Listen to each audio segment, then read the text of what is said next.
our featured list. There's my cue. Well, good afternoon, good evening. Welcome to today's version of Cultivating Voices live poetry. It's our wild card open mic, but it's also St. Patrick's Day. So I want to give a hearty welcome to everyone out there celebrating the astounding luck of the Irish, uh, because we know that the Irish bring poetry to the world, oh, like few other countries. And we're very, very grateful to be in the company of everyone from all over the world who come together to listen to poetry. I'm reminded that although we won't be together on March 21st, that March 21st is World Poetry Day. And so I just want to give a little plug to all of you that if you have opportunities to share the love of poetry on World Poetry Day, I mean, of course, we should try to do that every day. Please do so. And that's coming up on March 21st. Well, let's not get too far ahead of ourselves here on Cultivating Voices Live Poetry. Today, as I mentioned, it's our wild card open mic. We'll have 13 featured readers today. As Kim says, the baker's dozen today. Who'll be reading up to 5 minutes each. If we can get to some folks on that waiting list, we will be happy to do so. And if you've not signed up and you're interested in reading, you are so very welcome to put your name in the chat, and Kim will grab your names and we'll continue to create that waiting list for you. Well, again, I'm Sandy Yannone, your host for today, with a great gratitude to Kim Ports-Parsons and Don Krieger, directors of operations and technology guru things.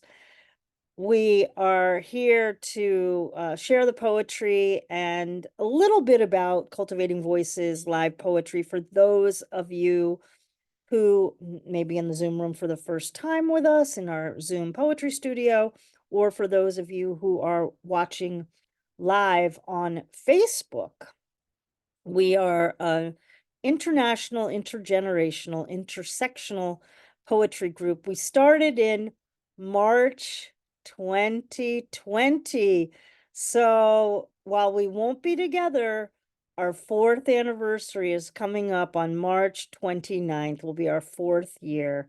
So I want to just give a big shout out to everyone who's been part of those 4 years. We don't have plans for an event this year, but next year for our 5th anniversary, we're looking to do some mighty special things. So I hope that you'll stick with us throughout this 4th year as we head to our 5th year anniversary in March of 2020. We began, of course, because of what was happening with COVID and things shutting down everywhere around the world, and providing a platform for poets.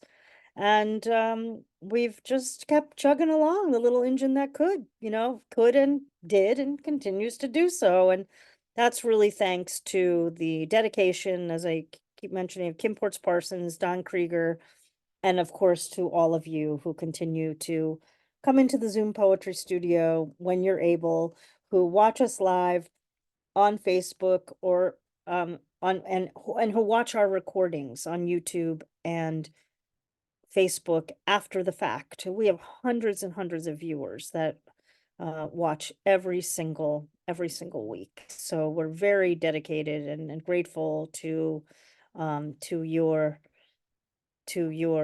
support of our program. Well, let me get us to the program. Speaking of that, in our wildcard open mic, again, we have 13 readers for the 90 minutes. We'll do what we can to get to a waiting list. And our first reader, whom I'm always grateful when she joins us from very, very, very, very late, early in the morning in Greece, and with the most spectacular and profound, transformational poems and visuals.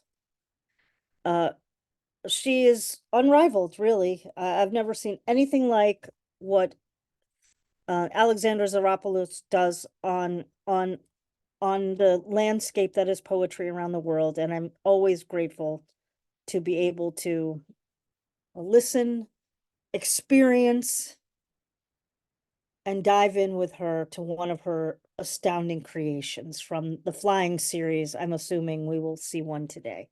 Welcome, Alexandra, and thank you for joining us. Hello. I'm not going to live up to that introduction. Today, Flying 19 is taking quite a long time because for me it's quality over quantity. So I'm going to read a short poem that I have. Can you see the screen with the graphics? Is that a yes, Don? Yes, or... that's a yes. Yes, yep. I see the graphics, and they're it's a very brilliant, short... brilliant yellow. That Okay. that pink and that orange. I've got it. Okay. Very lemony. So, short poem for today.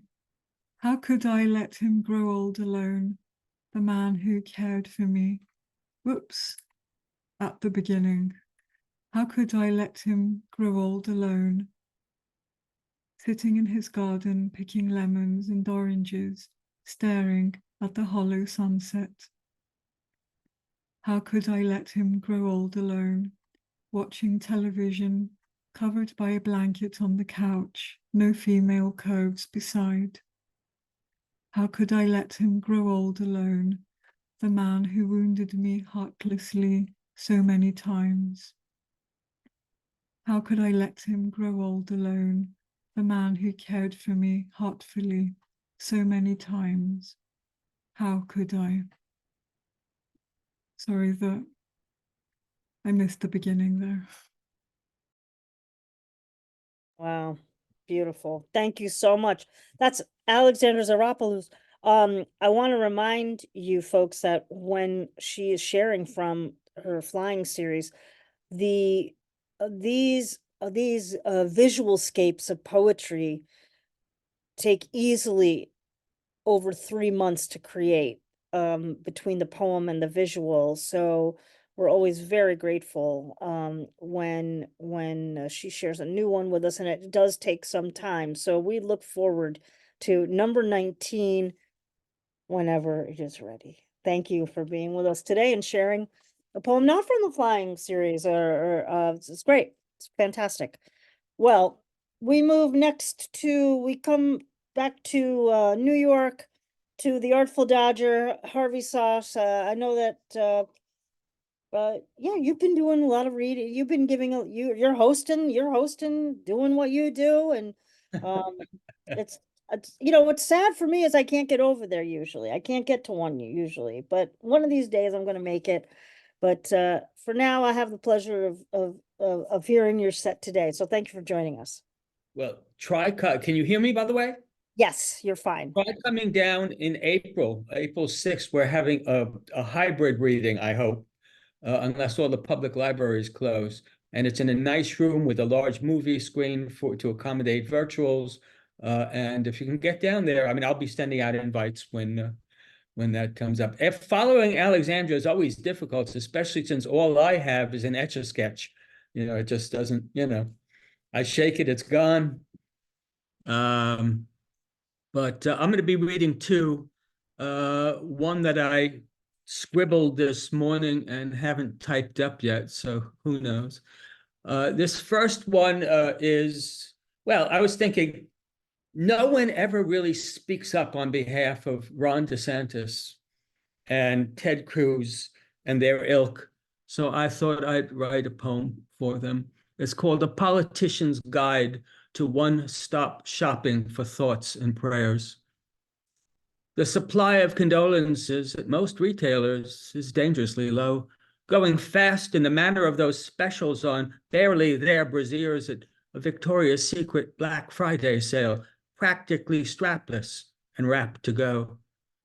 as a favored expression of graveside etiquette. Serviceable thoughts and prayers are simply flying off the rack. And yet, school shootings continue to mutate faster than a virus does, the vox populi growing angrier every day. Joe Blows denied a raise inured to violence by video games, pumping bullets into management before committing suicide. With losses mounting in schools, workplaces, your electability depends on your voice box being viewed as more than a vestigial organ. If you had invested wisely as your hedge fund manager advised in Glock, Smith & Wesson, you'd be well on your way to retirement now that every slight seems to end in a gunfight. As the leading manufacturer of full thoughts and prayers, you need look no further than us when a microphone is thrust in your face for comment as dumbed bodies pile up. Count on our ventriloquism should a heartfelt response stick in your throat, that same hairball you choked on after Sandy Hook and Parktown. Uvalde.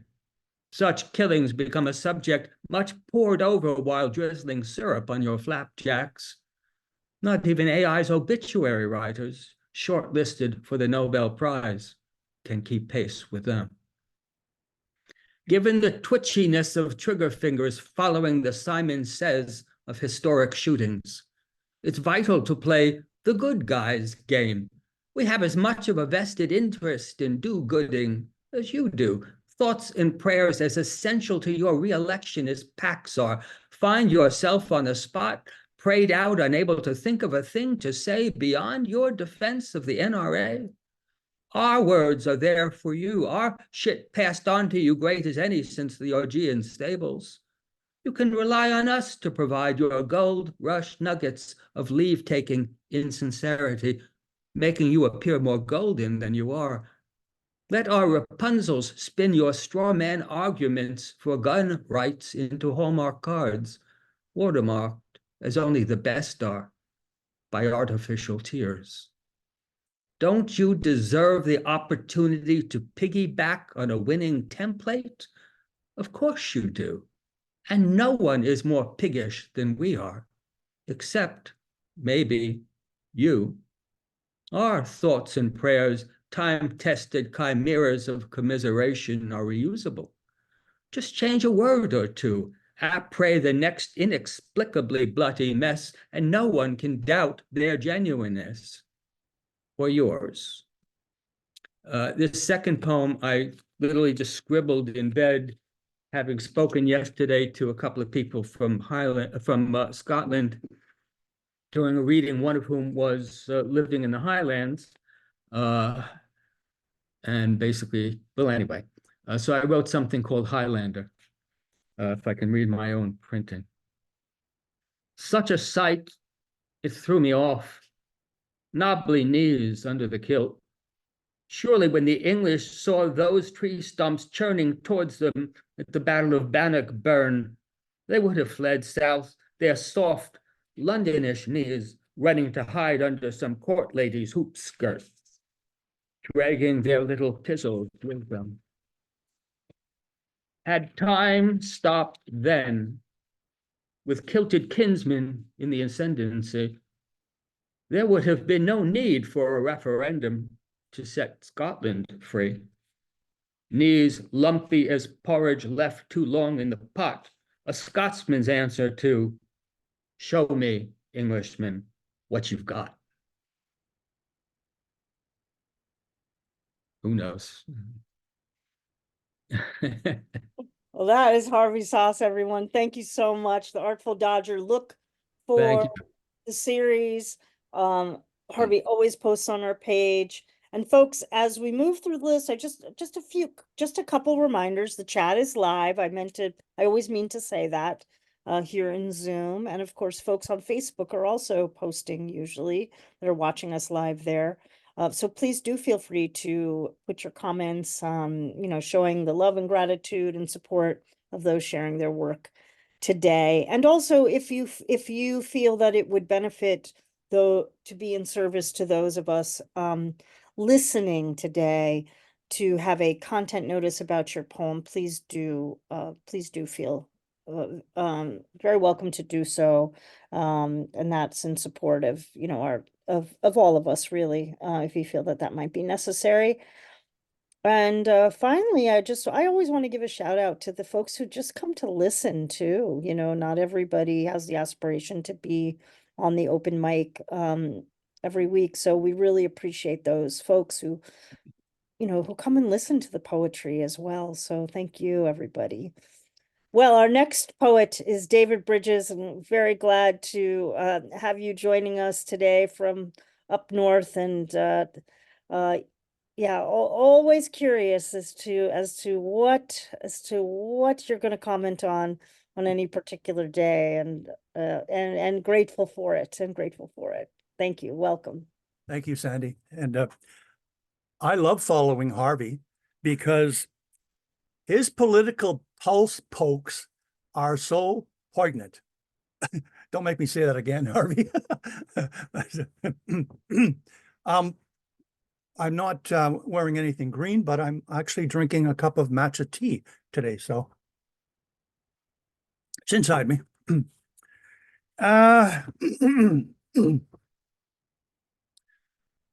I cried and I pumped my fist when I saw on TV the Ukrainian journalists winning the best documentary at the Oscars. I had seen that documentary in Toronto in February.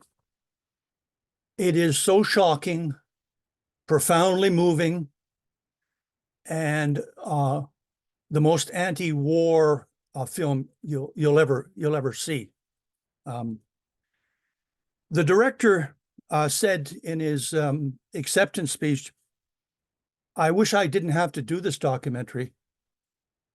And I say, I wish I didn't have to write this poem.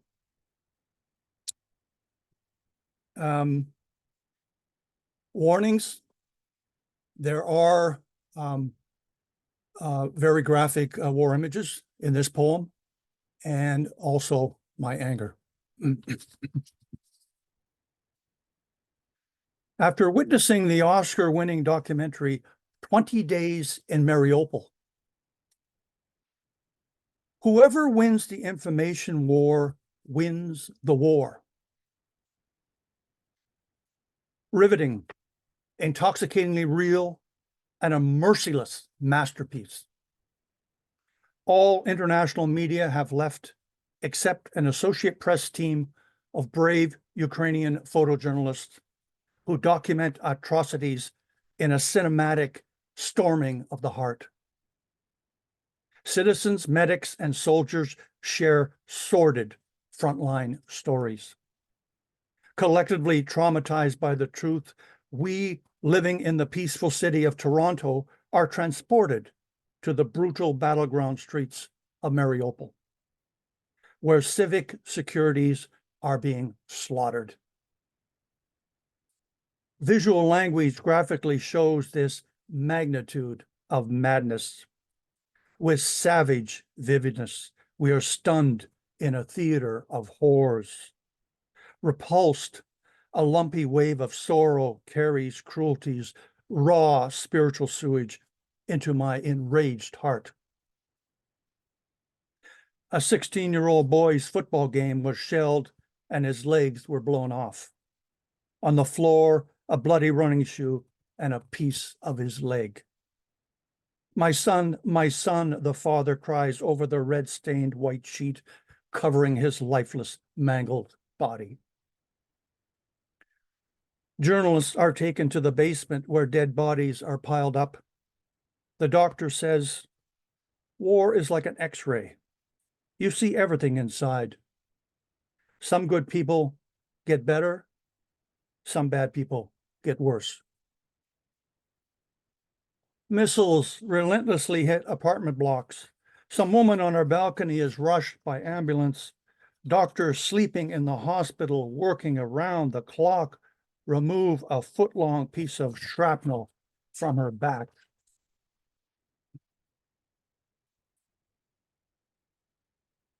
18-month-year-old Kirill's apartment was bombed, and he's in serious condition.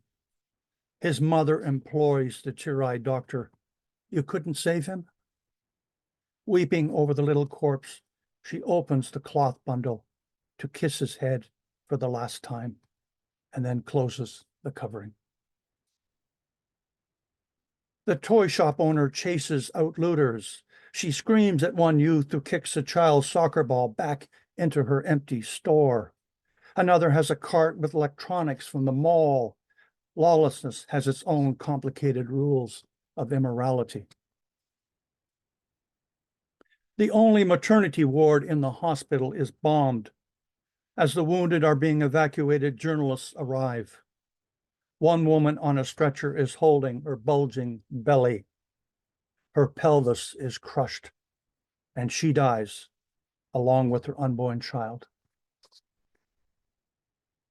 Russian soldiers hunt the last journalist in the war zone. A special Ukrainian task force protects and extricate them, along with 30 hours of smuggled out provocative footage. When distributed to international media, Russia claimed they are information terrorists peddling fake news from crisis actors. After 36 days, a number of Ukrainian soldiers surrendered. Drenched in blood and tears, the Russian flag is raised. I'm angry. I want to scream, "Fuck Putin!" But there is enough disruptive drama in this gruesomely gripped cinema. The film ends, and the woman to my left stops crying. Lights go up, but darkness descends into a torturous trench. Days later, still tormented, I hear that zipper close on a black body bag dumped in a mass grave. As a war crimes graveyard awaits its day of dignity.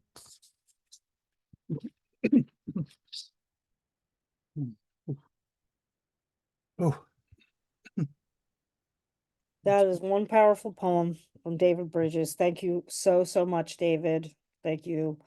Folks, again, please keep using the chat to show your support and appreciation for the poets today. And again, I appreciate the content notices. You probably saw my message in the chat. It really is beneficial to all of us, to every single person in the room. So thank you so much. Well, we're very fortunate. We have 2 Canadian poets joining us today on the program. I love that always. And it's so nice to welcome Josephine LoRe back after many a Sunday where she's been doing good work. And of course, will always continue to be doing good work, but is able to join us today. So it's really awesome to see you. Thank you. Thank you. It's great to be here, and it's hard to read now. I just feel like we need a moment of silence after the power of that poem, David. Thank you so much. I'd like to acknowledge that I live on the lands inhabited and traversed for centuries by a number of Indigenous groups: Piikani, Tsuut'ina, Nakota, Kainai, and Siksika. And there's a trigger warning for my poem as well today, but it's a different kind of poem. It's a more personal poem. And if I could share it, the reason I wanted to share it is just because it ended up coming up as a forum poem. I wrote it yesterday, actually.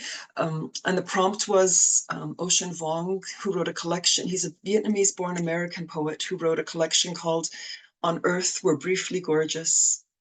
And there was a piece of that poem that inspired me, that your name is only the sound of clocks being set back another hour.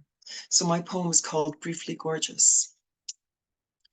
On Earth, we are gorgeous, but for a moment. And then as time moves forward, we move back through time. The second hand, the minute, the hour revolving counterclockwise as we rush to reunite with our past, our ancestors reverting, as it were. Dementia is like being 4 again, I was told, but I disagree. 4-year-olds can learn, will not touch the hot stove again, will not try to go down the stairs with a laundry basket in their hands, unable to hold onto the railing, unable to remember to hold onto the railing, unable to remember that they have fallen, that they are on blood thinners, that one more fall could land them on their back with a broken hip or worse, and that they should brush their teeth for more than 11 seconds, that the only tube left in their bathroom drawer is toothpaste, so they don't put polysporin on their brush or Voltaren, and that the faces in the photo album don't show only the living, but also those who have died. Who have died. Died is a verb in the present progressive, the present progressive tense when your beloved mother is in the talons of this progressive, present, regressive disease, and the only thing you can do is keep her safe.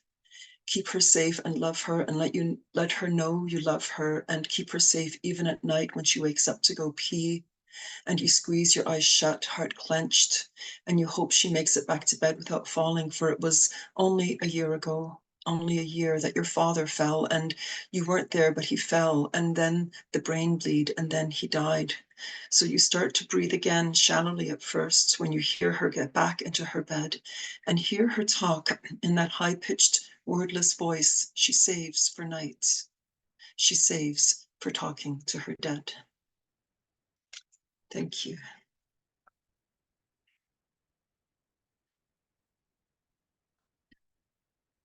What a poem. I can't believe you only wrote that yesterday. That's amazing. Oh my gosh. That was Josephine LoRe, and today's wild card open mic, my friends, is bringing it. That's all I can say, is bringing it. My gosh. Thank you everyone for so far speaking truth to power, vulnerability, just astounding poems, just astounding poems. Well, now we go over to the West Coast of the US, my former hometown, but as you know, I consider myself bi-coastal, so I kind of still live there. I pretend I kind of still live there in Olympia, Washington. Ken Burch, good to see you today. Hi, I'm just trying to get back to, I need to get down to a smaller view on the screen just to have a second to get to my texts. Just give me a second here, but it's good to be here, everyone. And there we go. Gonna pull these up now. 2 poems I've made in the last 24 hours. And this one of them is a poem. I used this form before, just you start writing a sentence word by word and see where it takes you. And I didn't know where this sentence would end when I started it. It became its own form. It's called "It's Been." It's been a week. It's been a week of steep. It's been a week of steep cliffs. It's been a week of steep cliffs endlessly. It's been a week of steep cliffs endlessly crumbling. It's been a week of steep cliffs endlessly crumbling along. It's been a week of steep cliffs endlessly crumbling along the. It's been a week of steep cliffs endlessly crumbling along the narrow. It's been a week of steep cliffs endlessly crumbling along the narrow, cracking. It's been a week of steep cliffs endlessly crumbling along the narrow, cracking paint. It's been a week of steep cliffs endlessly crumbling along the narrow, cracking paint faded. It's been a week of steep cliffs endlessly crumbling along the narrow, cracking paint faded edges. It's been a week of steep cliffs endlessly crumbling along the narrow, cracking paint faded edges of the. It's been a week of steep cliffs endlessly crumbling along the narrow, cracking paint faded edges of the road. It's been a week of steep cliffs endlessly crumbling along the narrow, cracking paint faded edges of the road. It's been a week of steep cliffs endlessly crumbling along the narrow, cracking paint faded edges of the road we drive. It's been a week of steep cliffs endlessly crumbling along the narrow, cracking paint faded edges of the road we drive without. It's been a week of steep cliffs endlessly crumbling along the narrow, cracking paint faded edges of the road we drive without brakes. That one, I think can speak to several things.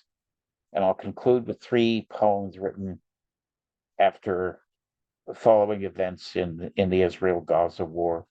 I won't call it the Israel-Hamas war because it's a war against everyone in Gaza. And my comments in feeling this are about the Israeli government, not everybody that lives in Israel. I know there's a lot of people that oppose what's happening there. It's also influenced by another massacre that happened by an aid truck this week. 60 people died. This was revealed on Thursday after 100 people died a couple of weeks ago.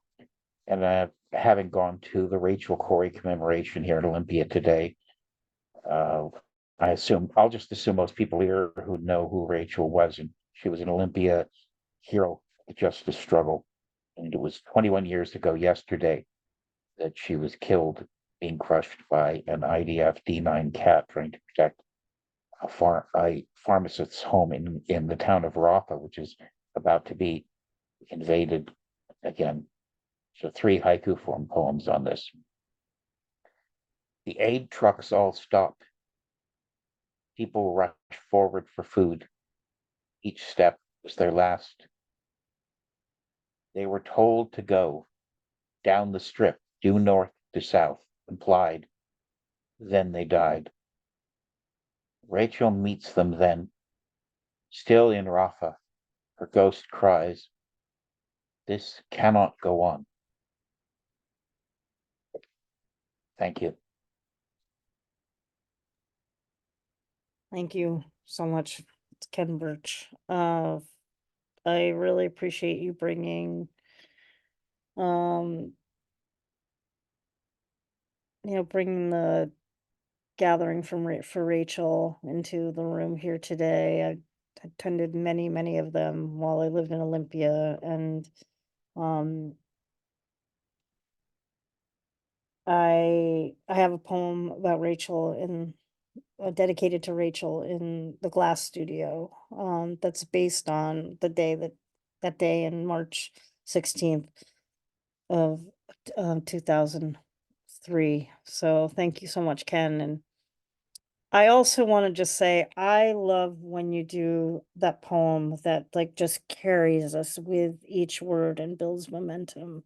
I I I have a penchant for repetition, and so it really helps me listen closely to how a poem is being constructed. And I do wait with that bated breath for that next word.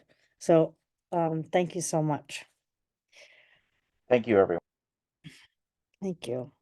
Well, today is an abundance of riches of poets. Obviously, those of you who were feeling pulled to come today. And I love that we next get to hear from Larry Kerschner, uh, not very far from Ken, there in Washington in the Pacific Northwest. So good to see you, and I'm glad you were feeling up to joining us today. Thanks. And thanks, Ken. Like many of us, the last several months, my mind has been taken over by what's going on in Gaza. And I've written quite a number of poems. I'm going to share a few of them with you.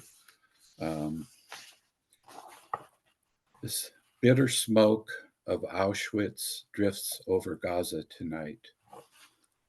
Over 500 times in the first month of the crime, 2,000-pound American-supplied Mark 84 bombs dropped from high above.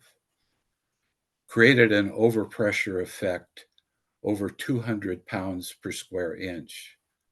55 PSI causes 99% fatality.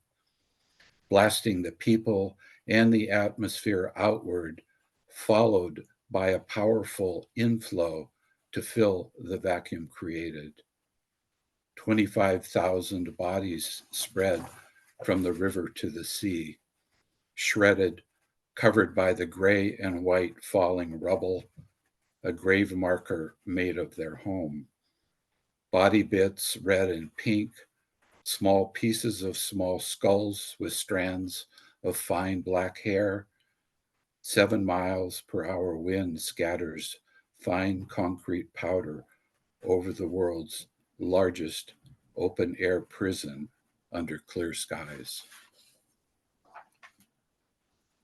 This one is called CSI Gaza Season 75. No forensic scientists will search the dusty rubble pile and concrete walls for fibers and loose hair while swabbing for DNA with moistened Q-tip swabs, knowing that the invaders have left little chance of recovering evidence of their crime. There are no large crime scene floodlights separating light from dark, searching for truth, reason, or guilt, or even positive identification of the many small victims. Canadian poet Margaret Atwood noted that war is what happens when language fails, even though poets constantly call in anonymous tips. John Prine said that some humans ain't human.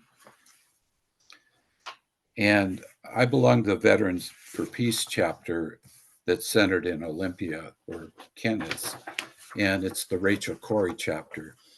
This is a poem I wrote a number of years ago. I've gotten to know her parents. It's called Rachel.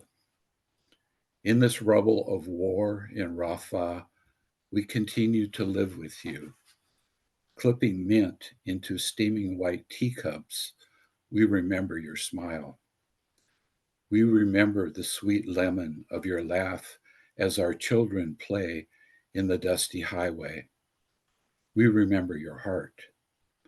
Another Rachel is buried along another dusty road near Jerusalem. When Jeremiah spoke of her weeping for her children, he prophesied of you.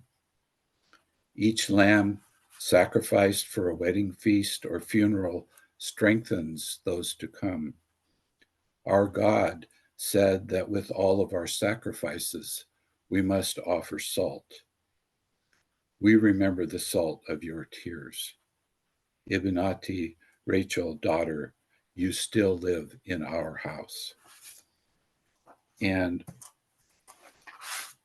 the anti-war today theme has made me want to go back. This is the first poem of my first book. This will be the last one I'll share. It's called Answering a Question.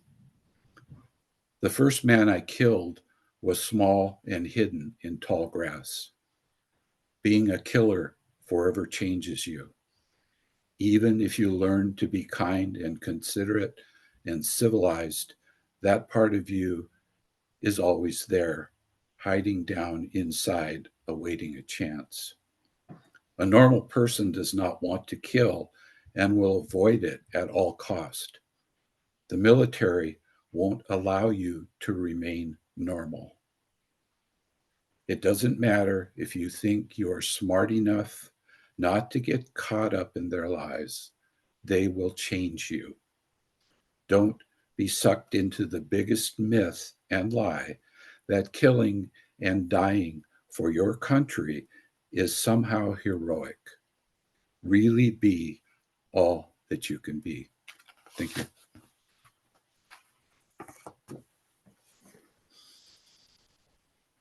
That was Larry Kerschner. You know, I remember reading that poem for the first time in your book. Because yeah, you remember this, of course, but not everybody in the room here would. You had read on a Veterans Day event that we had held in Centralia, or Chehalis, excuse me, at this small bookstore. And yeah, I'll never forget that poem. And my mom probably heard me when you started reading that poem. You know, I was like, oh my gosh, you know, I remember this poem. So I can never forget that poem. Can never forget that poem. And thank you also for the poems to honor Rachel. I'm sure that the Coreys continue to be so appreciative of everyone in Olympia and everywhere around the world, including Rafa, where she is held in, she's a martyr, of course, in Rafa to some degree. And here we are continuing to be these poets of witness. And I will say I can feel exactly what Josephine, I can completely commiserate in saying, like, or everyone here, we're writing poems that we wish we never had to write in so many ways. We wish we never had to write. And yet, if not the poets, we've got to do it. We've got to do it. So thank you. Thank you, Larry. Well, I'm looking forward very soon to being in the company in person, I hope, of Kathryn Crowley over in Ireland. We're getting ready, Kim and I, to go over in 2 weeks. So I'm looking forward to hearing your poem today online, and I'm looking forward to hearing a poem of yours live in person when we're over in Limerick or Cork or wherever we're going to be able to catch up with each other. Thank you for being here. I can't wait to see you in person as well, two of you. Is the sound okay? Okay. So this poem is in progress, folks. I started writing it this morning because the IRA have had a setback.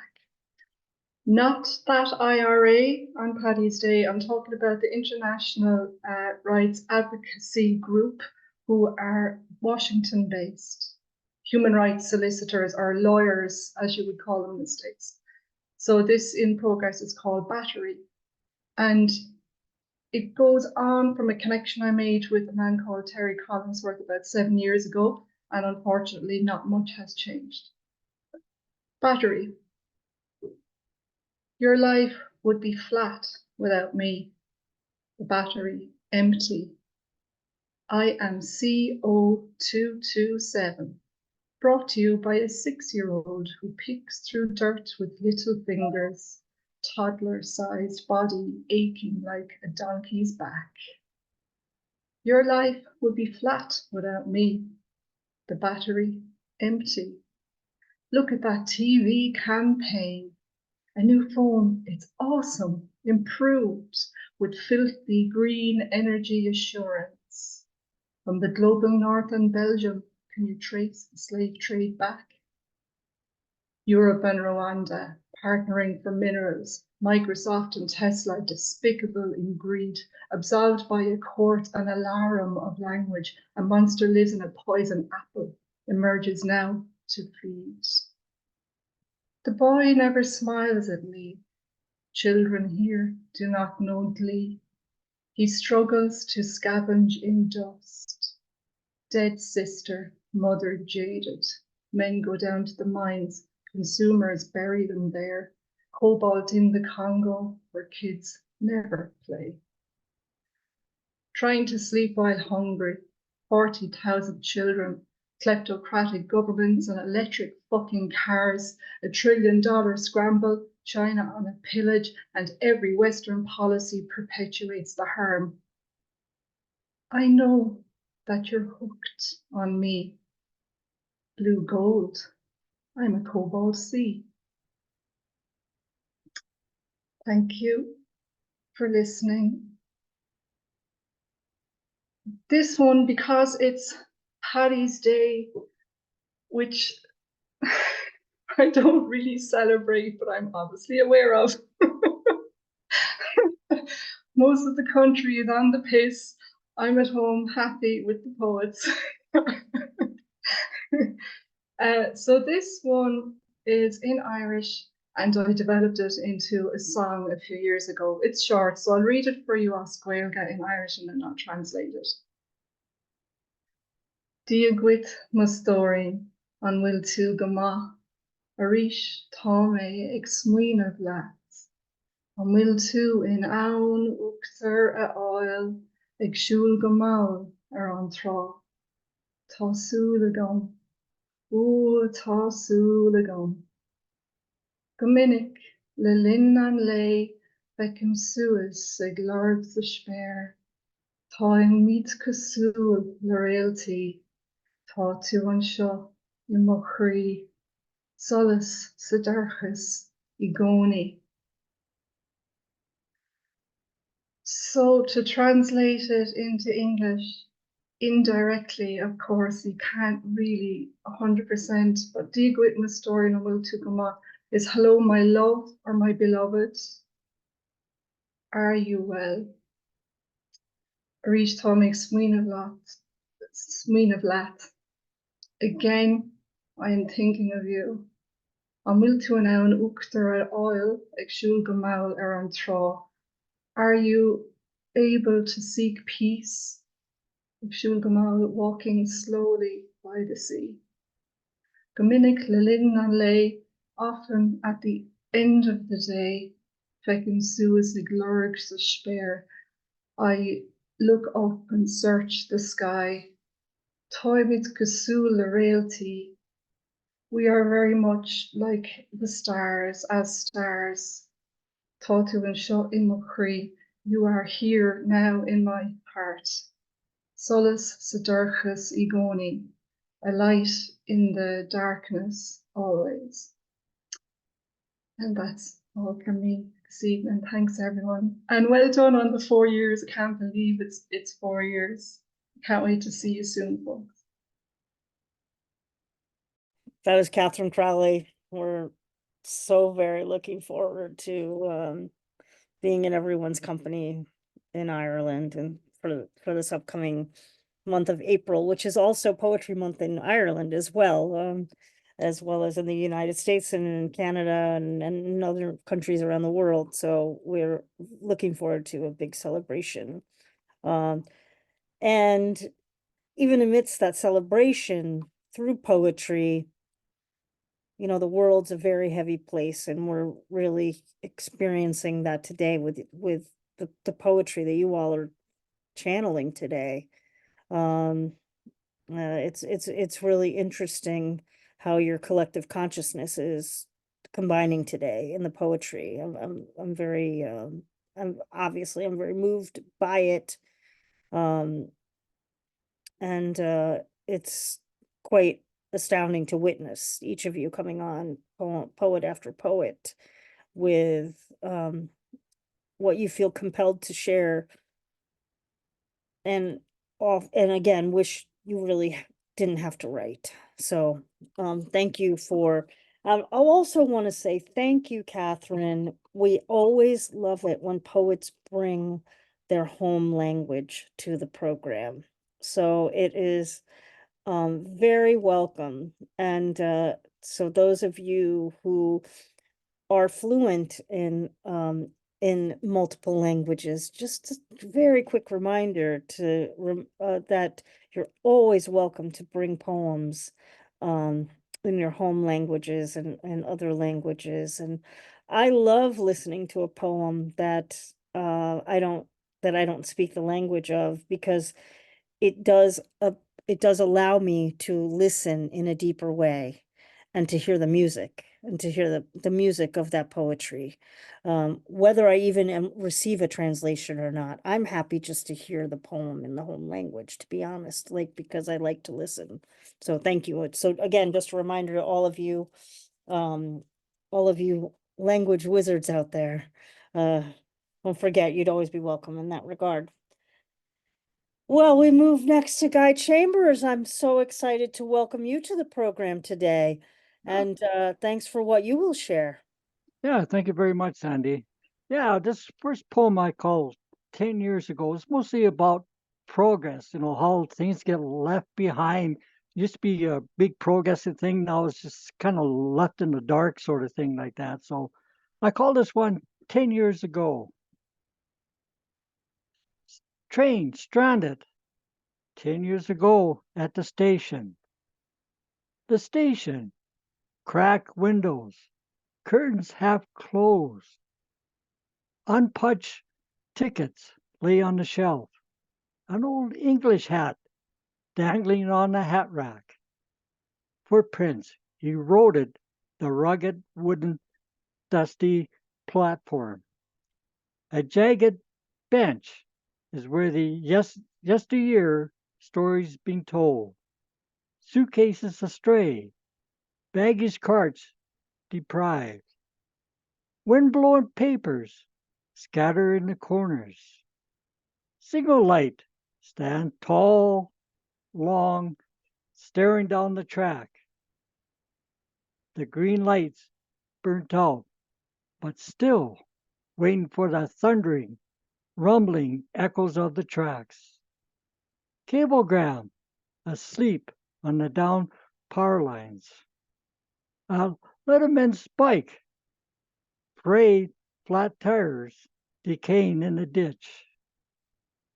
Across the way, sunset over the boarded houses, rigid wooden sidewalks sagging in the tall grass.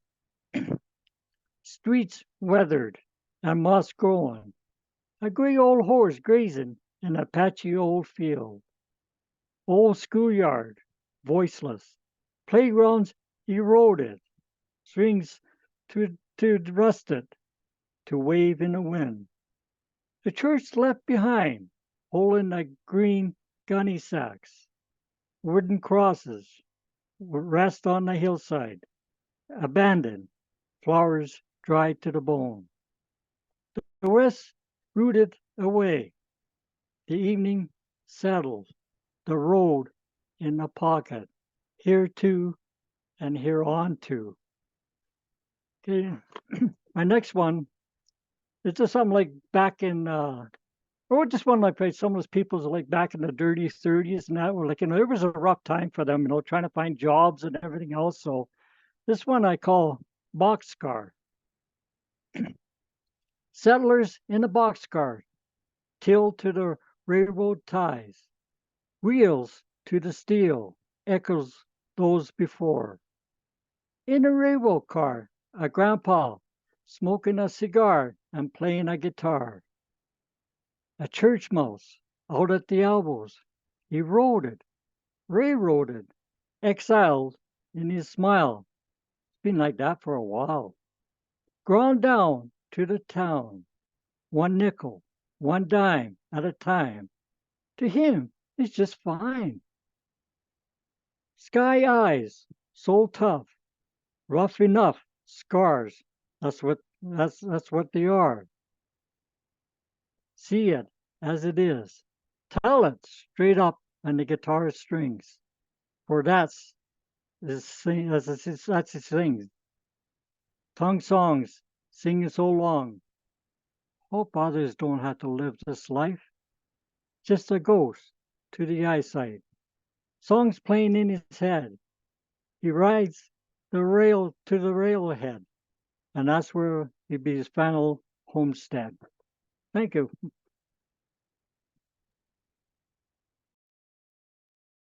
That's Guy Chambers. It's occurring to me like those two poems. First of all, I really love the music in that. I really love the music, particularly that second poem. But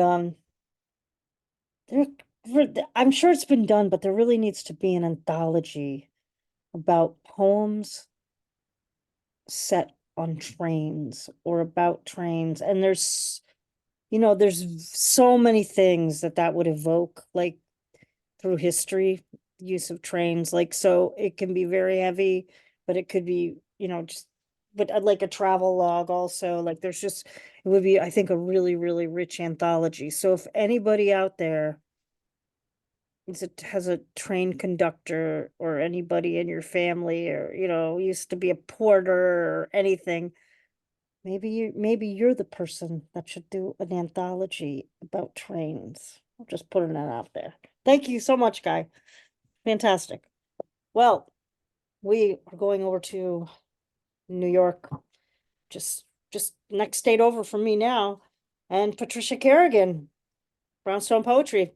Beautiful. Thank you for joining us today. Happy St. Patrick's Day, everybody. 3 poems. What I What Was I Made For? Inspired by Billie Eilish. My imagination used to float over the empty courtyard, away from home and school tensions.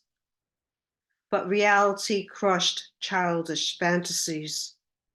My fairy godmothers never paid visits. My prayers only heard by statues and crosses. A slap here, a slap there, a fault here, a fault there. Never special enough for praise. Constructive criticism would box my ears. A child's anguish never to be seen or heard, and school wasn't much better. Don't cry, you'd only make things worse. Complaints would only make you ugly. But in the mirror, I was already there. I had no purpose but to live. Sadness grew over the passing years, stalked me when least expected. This shadow grew without light. This shadow was the Sandman who stayed and wouldn't let go of my thoughts. School had its hierarchy, but I was a slow learner, the perennial outsider who drifted from grade to grade.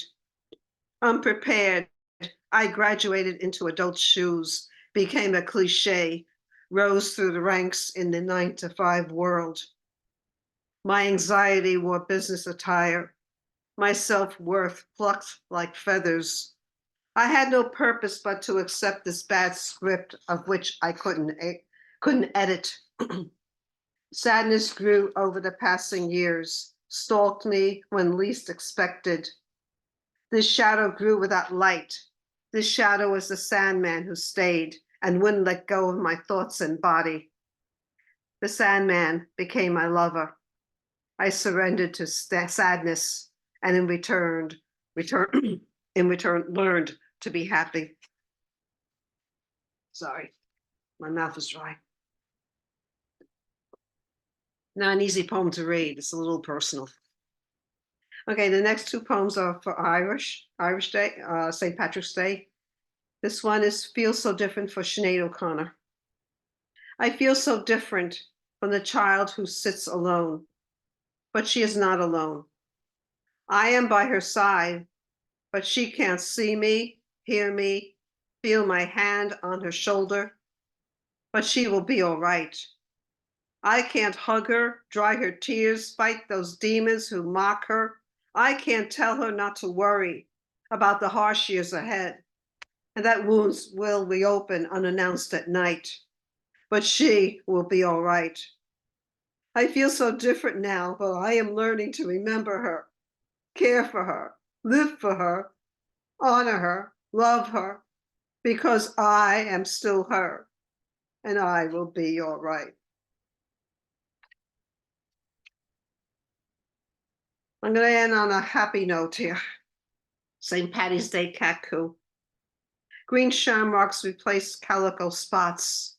Leprechaun kitty. Green shamrocks replace calico spots. Leprechaun kitty. Leprechaun kitty knocks over pot of gold. Gilded rainbow. Leprechaun kitty knocks over pot of gold. Gilded rainbow. Have a nice holiday, everybody. Thank you. Thank you again. Oh, it's Patricia Carragon. From the sublime to the feline. Oh my gosh. Oh my gosh. Yeah, the music, the poetry about inspired by music. There's another anthology. It's probably been done, but there's another one. And those two poems would be right on top of my list if I were to start that anthology. And folks, if you've not heard Billie Eilish sing What I'm Made For, and or I saw, okay, this is a, you know, this is a little warning. Something about Sandy that Sandy really doesn't want you to know. I'm obsessed with American Idol, the show American Idol. Okay, I know. It's on tonight, actually, on ABC at 8 o'clock. I make my mom, I tell my mom, we can't watch your shows. I have to watch American Idol. She's laughing, but it's true. Anyway, there was a young woman, 21 years old. Her name is Abby Carter. And she covered that Billie Eilish song. If you want to hear like an amazing, amazing version of that, Patricia, go just type it in, American Idol, Abby Carter. You'll be just absolutely taken by how she sang that song. Like you won't believe it. You won't believe it. So thank you. Brownstone Poetry, everybody. Patricia is so good about posting onto Cultivating Voices live poetry. Do pay attention to the upcoming events. Well, we head over to the west of Ireland to West Cork, the west of the West Cork. Kathryn Ronan, of course. Happy St. Patrick's Day to you. Happy St. Patrick's Day to you, Sandy, and to everyone. I'm just going to read one poem, and it makes reference to Croagh Patrick, which is the pilgrimage site of St. Patrick, and it's in Westport, County Mayo. So when you're in Sligo, you will be just in the next county, so you might get a chance to visit Croagh Patrick. So my poem is called Patrick. Captured by Niall of the 9 hostages, Succat ate his own tail in slavery, then sailed to the land of cavernous rain, as the sky was not enough. Now hailed as Patrick, bog oak mixes his blue eyes with green soil. We cut our bare feet on the shale of Croagh, tasting the hill of blood and gold. Triple-souled to the sun we pray, shamrocked bodies to the new moon. Redemption is ours in pilgrimage as we climb together once more for you, Patrick.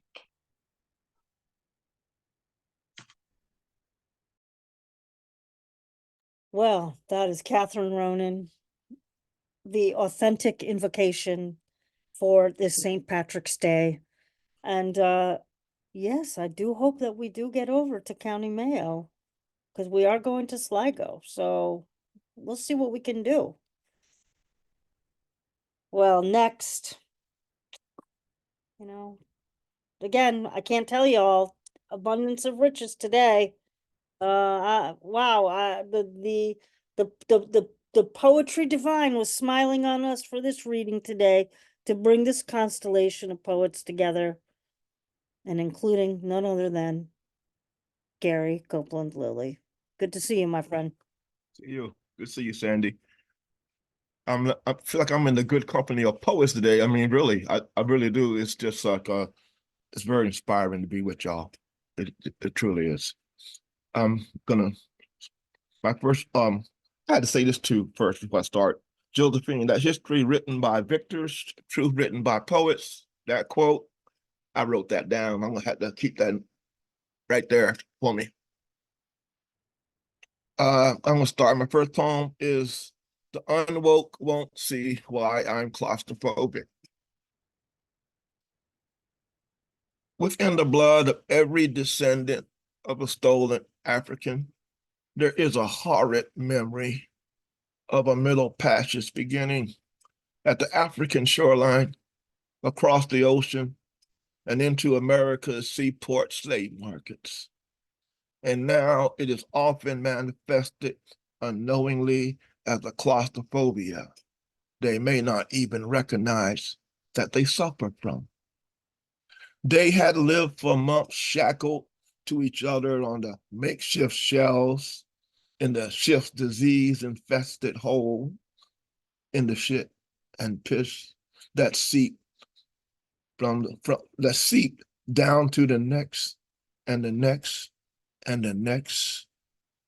And maybe they are not brought into the sun for weeks at a time to be doused with seawater and then taken back to the hole to be shackled to the shelves again, in the darkness, in the foulness, all but the selected women who were passed among the sailors until the sailors were sated.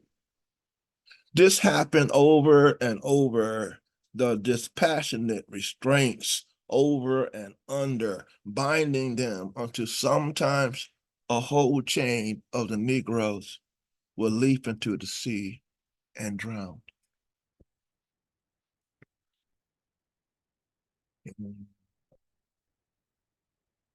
This next poem is Busking. Out of the old growth forest, the rain shadows that I didn't know about before I moved here. And now I'm rolling to Seattle in my old stick shift sea green Mazda pickup with the moss growing on the camper shell. My 12-string guitar on the passenger side of the cab. The scarred hard case that protects it has a bed in its belly, a collection of songs, mostly spiritual. Here's something I didn't know until my sister died and sent me a guitar that has probably saved my life, or at least my mind, several times. She had been playing piano since we were kids in Carolina, and always said that with the out-of-pocket life that I live, I should play the guitar. How did she know I needed a guitar? The difference between spirituals and gospel is that gospels have copyright protections, and the spirituals are about God. There is a small collection of wrinkled bills, ones, fives, and a few tens, seed money that I keep in the hard case. For a year in Seattle, you got to get a vendor's permit to play music on the street. And the polite protocol is that playing time is a tight 2-hour window. So I bust a blues plate special on the Pioneer Square lunchtime crowd, where my rules are grace. Don't count money in the spot of any revival songs. Don't smoke, drink nothing but water, and fall into the bones. A gracious ghost walk, a crow call music from the spirits. Thank you.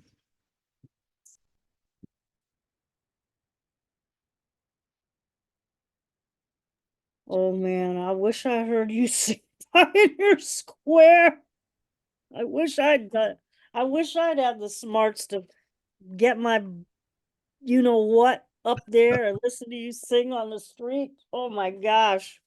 Although I did get to hear you at Port Townsend one day, in the writers' conference one day, you and Kim Kim Adenizio were riffing with the poets that were there. So in Yeah, my head, that was a good time. that was a good time. And I just that's right. came up for the day. I had no idea what I was going to be experiencing. And I was very grateful to be in that company that day. Oh my gosh. Thank you. My friend Cabby Mitchell, my dear colleague Cabby Mitchell, he used to teach the middle passage at Evergreen.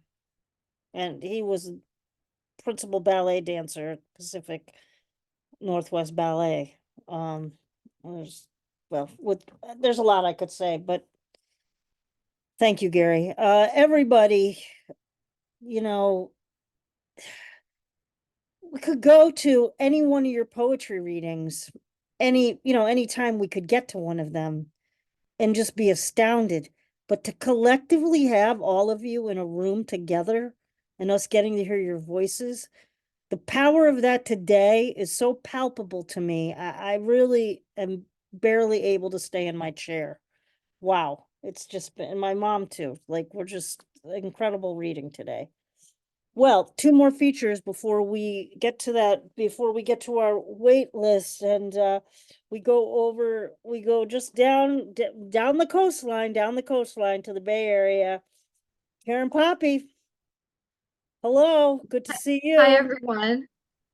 I am going to put my poem also one of my poems in the chat because it has notes, and I'll do the same for the second poem. I was going to read a different set of poems today, but in light of the poems that are about war, I thought that I would read these. The first one is about the war in Ukraine. Ode to Transformation. We used to plant vegetables side by side, our kisses clear and bright as geraniums. Now decades together converge and explode, soldiers crushing through our borders.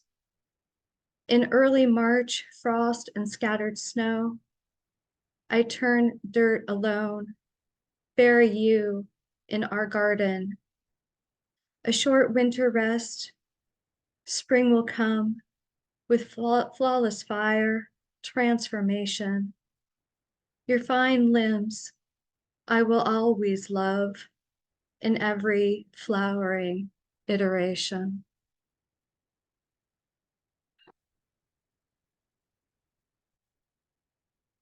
And the second poem, I'll post it in a second, but just wanted to say that I think even though wars seem on the surface about sides, that when it comes to civilians, there are no sides.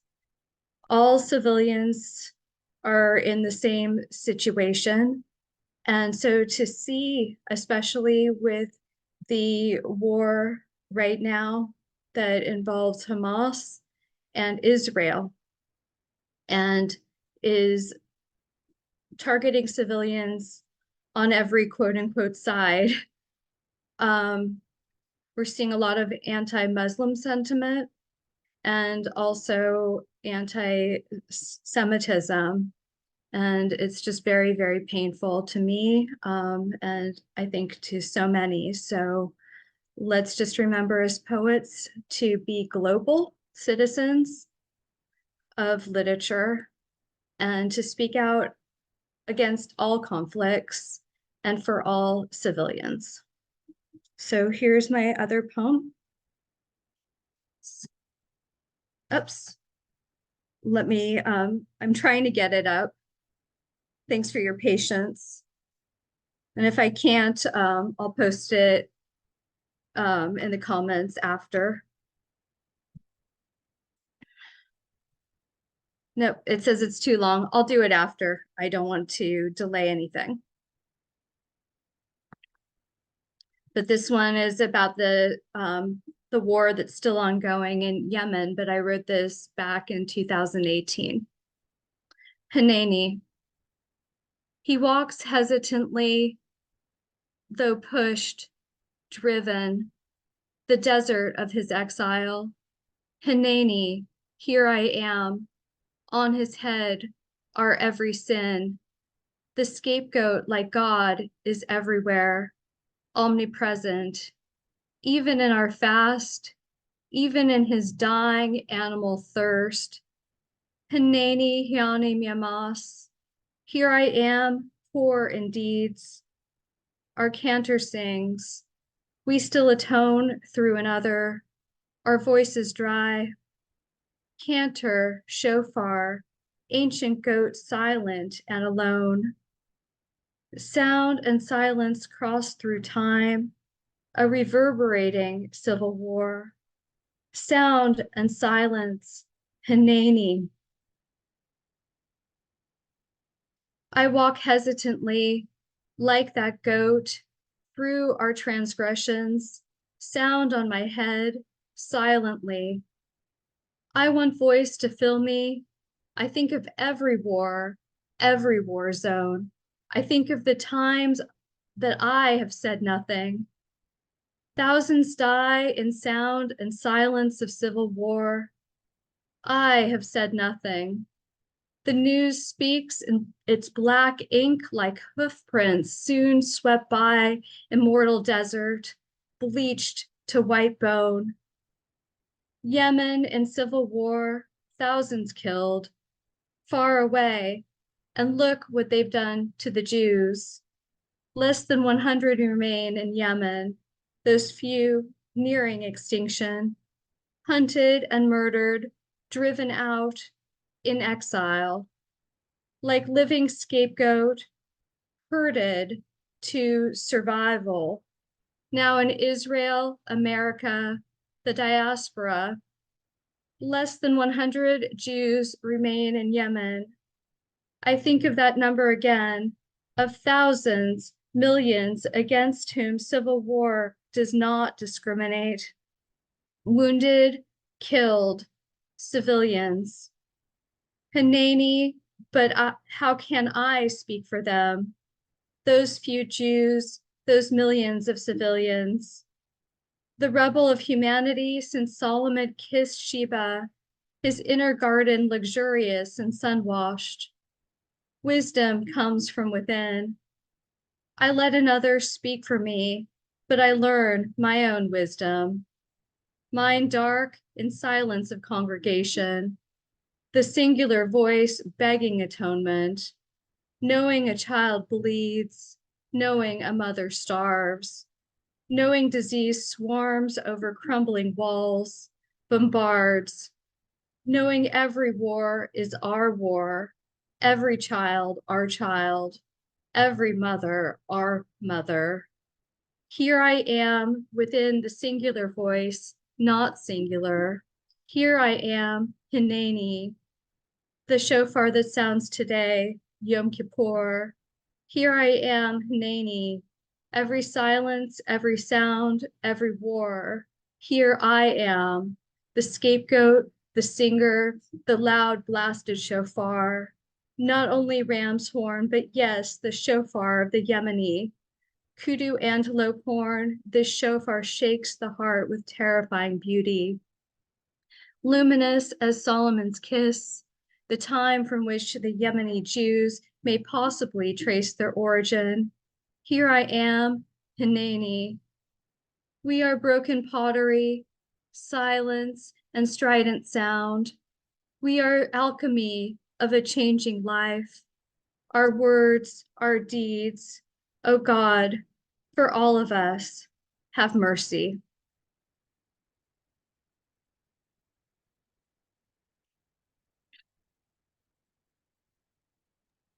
Those are some poems, Karen Poppy. Those are some poems.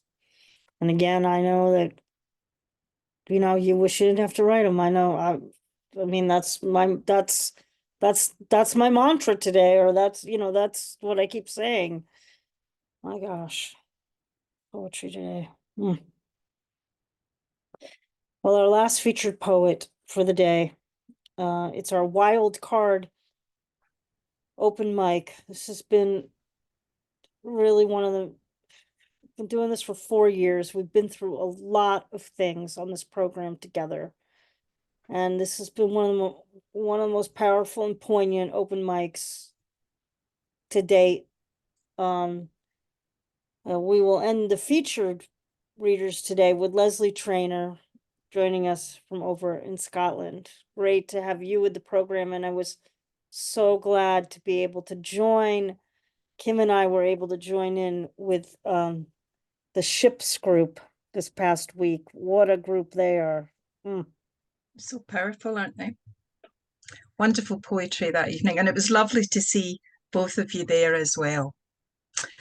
My first poem is really about growing up during the Margaret Thatcher era in Scotland, and my father on strike, and very, very little money because we didn't get any money.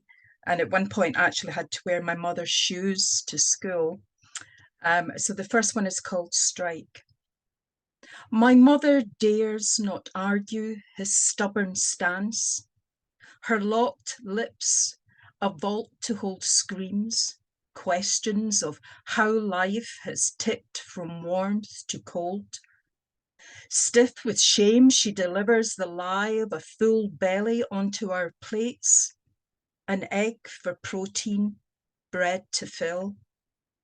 My granny sits in shadow, a memory of Saturday afternoon visits, knotted stockings above bony knees. Poverty-induced TB wakened in her DNA. My 3-year-old self hears the bathroom tap that always drips. And standing in the hall on lino slick with debris her family chooses to ignore. This son feeds on union mantras, chooses to ignore his wife, is not eating, has not eaten what she can place on others' plates. Stiff with shame, my mother turns from us nibbling an egg for protein, bread to fill, plunges hands deep into cold water. I've been listening to tonight's poetry, and I may have shared at some point in this group that I lived and worked in Ethiopia when there was a war going on, and had suffered from PTSD. And this is a poem to kind of express what it's like to live with PTSD.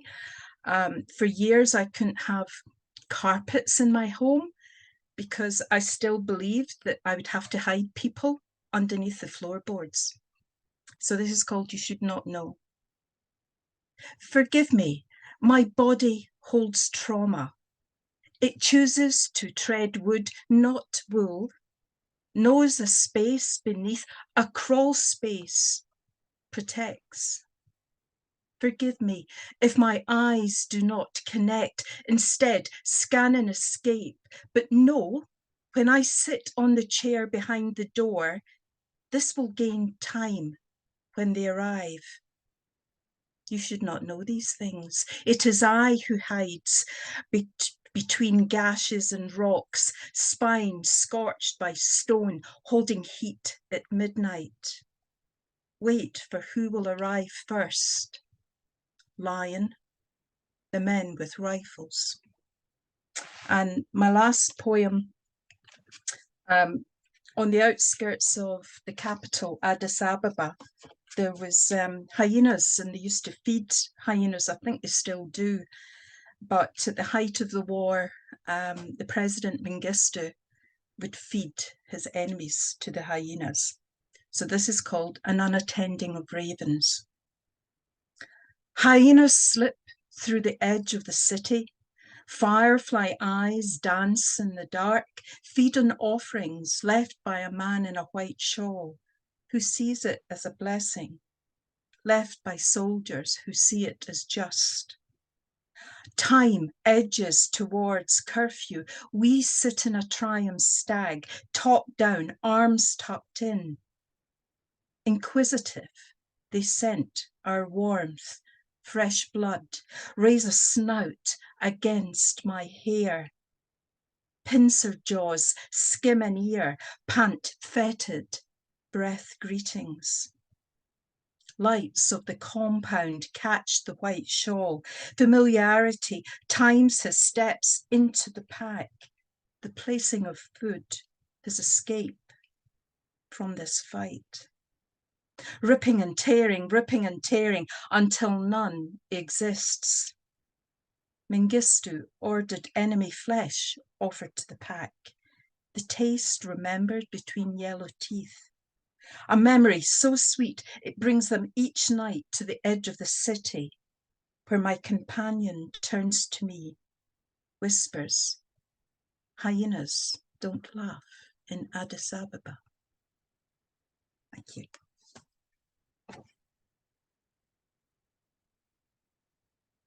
That's Lesley Traynor, everyone. Closing out an incredible display of truth to power, compassion, call for peace from all of our poets. Again, your collective consciousness just really melded today in amazing, amazing ways. I thank you for each one of you, and we move now to our waiting list. We have just 3 more poems, And then I'll close out with some reminders as we head into April. It's one poem apiece for our folks coming on the wait list, and we first begin with Vanessa Smith. Welcome, Vanessa. Thank you. This has been the most unbelievable reading I've ever been to, anywhere, live, on Zoom, anywhere, any planet, anywhere. It's just incredible. So thank you. Thank you. I'm reading off a phone. I hope it's okay. So again, it's about peace and about everything. Chipping away at peace. Can you hear me? Can you hear me? Chipping away at peace. Alice in Wonderland observed in faint coloration Alzheimer's as a single strut refrigerator. Fingers and knuckles bulging both sides of a ring. The alphabet of relationship, asking a big question and receiving just a slice of answer. Not being open to modernity, sanction, extremism, fondles, stigmatized realm. Aging that leaves one personally concise. Kissed Rauschenberg on the green sleeves. Weather the most important factor in his day life. Art as arrangement. One writer friend who went to 5 coffee shops each morning to write. Each place erected a personality and skills. I met a man who was filmed at discos through the 80s and 90s, and he sees that film could be made from his footage about his mother and leaving and sex. The bouncers who stood next to him when he shied away, the balderdash and effrontery. Unusually and usually the world gets misspelled. Engagement and truth, color television, sweaters when your breasts grow, hedges when your rose grows. How drained of food and water was the mother's last day, alive's face, her child there. It's a good day to die, maybe, she repeated. Generosity through cooking and the next iteration. The party thrower who died, an unforced error. How few mothers watch their kids at swim parties, swimming, also noticing other swimmers on the beach's horizon line. The last person to leave a restaurant, the book about faces in which the author photo was almost left out. The way to understand pregnancy, emergency room squeezing patients in and out. A woman who put her dog down yesterday, holding Cleopatra the cat as her body lets go. The word abundance mentioned in an essay. Many most popular words are not precise. The unedited essay sent in too early for civilization. The time it takes to write a screenplay. Things just in the nick of time. The nursery used to be 2 color choices. When someone gets married and is given a party, it is called a shower. Electricity, specifically. Reading in a library full of cardboard boxes, too small to contain the paper. And of course, we were just referencing storage on stage as the 21st century dilemma. Where to put material, how to contain it, make it small enough. Through war, although the life it bounds is so much largeness. Things that are ransom and random, things that are misspelled again. Animals that eat the night. How do you glue a bully together with the ability to preside? A president about multiple questions and choices in jeopardy, a piece too small and less and less.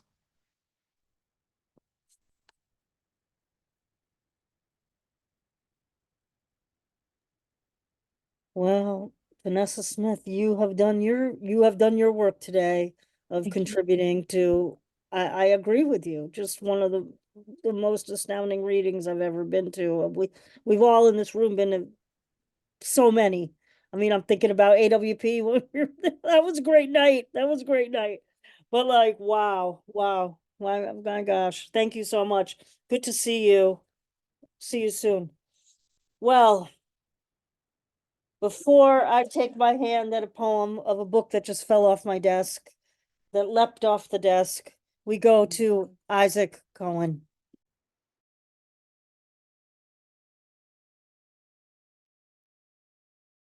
Dear Sandy, dear Kim, dear Don, dear all my friends. Isaac Cohen, flower. How marvelous to see the beautiful flower of love. The drops of happiness decorate the life. Dear friend, thank you for your gift. And I want to thank Kim, because Kim yesterday put a picture of a flower, a yellow flower in Facebook, and this is my inspiration to this point. Thank you. Well, that was perfect, perfect closing to the reading. Yeah. Oh my gosh. You know, you folks, you cannot choreograph these things. I mean, you could, but you really can't. I mean, I'm just, wow. Oh my gosh. Isaac Yeah. Cohen, everyone. I'm going to Yeah, read. thank you. Kim asked me to read a poem. We're just a couple minutes over. It's a short poem. And so, you know, she said, get an Irish poet, go. And I was going to read something from Kevin Higgins, but I couldn't. I don't know, all my books are still packed away. But Eavan Boland's book, Outside History, is not packed away.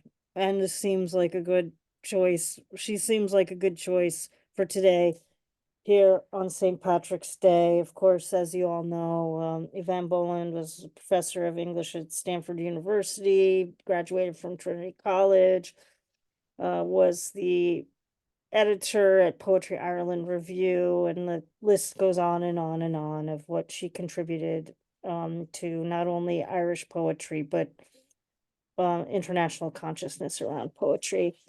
And this is a poem called The Immigrant Irish. Like oil lamps, we put them out the back of our houses, of our minds. We had lights better than that, newer. Then, and then, a time came, this time, and now we need them. Their dread, makeshift example, they would have thrived on our necessities. What they survived, we could not even live.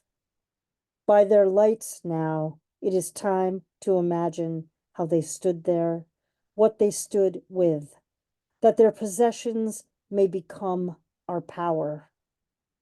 Cardboard, iron, their hardships parceled in them, patience, fortitude, long suffering in the bruise-colored dusk of the new world, and all the old songs, and nothing to lose. That's Eavan Boland's poem, The Immigrant Irish, from her collection Outside History. We have been inside history, outside history, and everywhere around today on this, our wild card open mic. And believe it or not, the card I've been using all day is the Joker. I can't even, again, you can't choreograph this stuff. I want to thank everybody for reading. Before I give my final closing remarks for today and name all of you who participated so powerfully, would you please unmic and show your appreciation for this astounding group gathered today? Thank you all so much. Wonderful.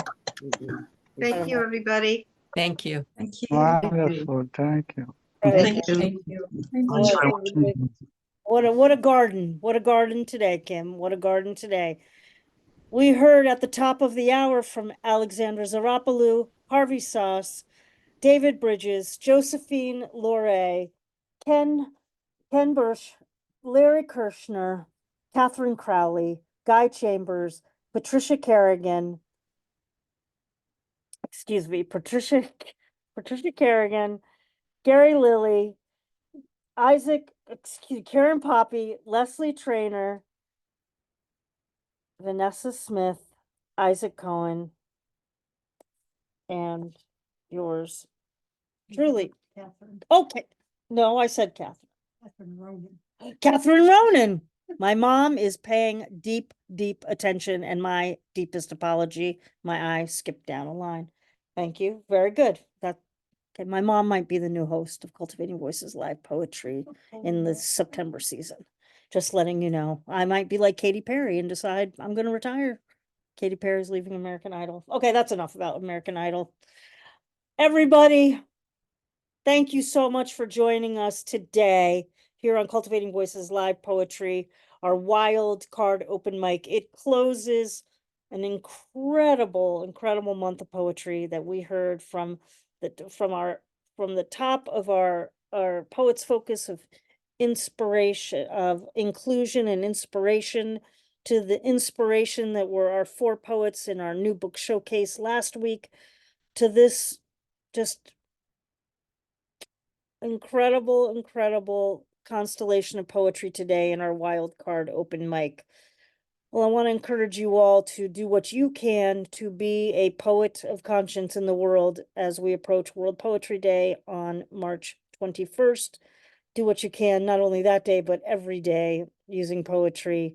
Of course, we will join you back here live from Ireland for the whole month of April. Kim Parsons and I will be across the pond, and we will begin with our Poets Focus on April. I can't. April 7th. April 7th, sorry. April 7th. The dates are swirling around in my head. Our Poets Focus on lyric. So bring the lyricism. Woof, let it flourish. You've got a couple weeks to choose a poem or choose some poems to join us. And on April 14th, we will be joining you live from Cove, I believe, with our special Titanic edition of poetry. And it's going to be quite an event there in Cove, Ireland, which was Titanic's last port of call. And of course, we'll come back with you all on the 21st of April for our wild card open mic from the Wild Atlantic Way over in Ireland. Everyone, thank you again so much for being here today. As I always say, please take exceptionally good care of yourself. Even more exceptional. Can something be more exceptional? Good care of your beloveds. And of course, look at what happens when we come together and the power of our words to speak against tyranny and to speak in the name of peace. Just keep writing those poems that will keep knocking at every door in this world. Keep doing it, my friends. I will see you in 2 weeks from Ireland. Be well. And happy St. Patrick's Day.